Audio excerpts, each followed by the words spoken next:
Same as before, now with the so-called, my algebraic curve is a torpedo curve, which has the form shown up here. It's a quartic, it's a degree 4 curve, and you got this torpedo shape. And what I'm doing here is I'm choosing a point O, okay, and I'm centering a circle on this chosen point, and I can control its radius, right? So when I do this for this particular choice of O and R, I'm showing 6 real intersections of the circle with my base algebraic plane curve, right? So it's a degree 4 with the circle, degree 2. According to Bezout's theorem, I should have 4 times 2, 8 total roots. I'm only seeing 6 real ones here, so there's 2 that are not being shown, which are complex. Okay.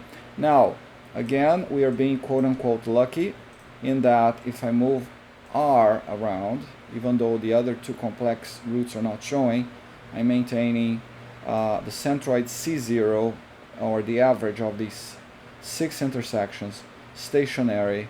Its position is independent of C0. So I can now move O around while maintaining the 6 intersections perhaps visible on the screen.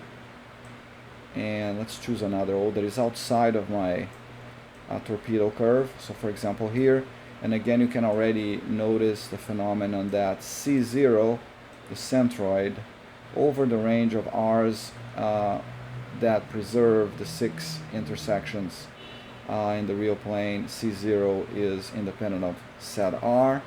I can move O around, so for each O position I choose, let's put O over here. Let's see if I can get the 6. Yes, I can get 6, and C0 is stationary.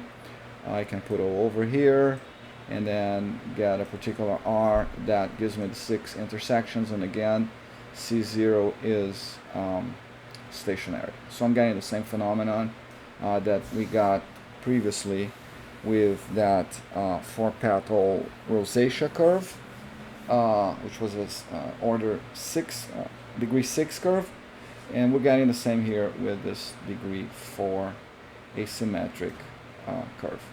Okay, see you in the next video.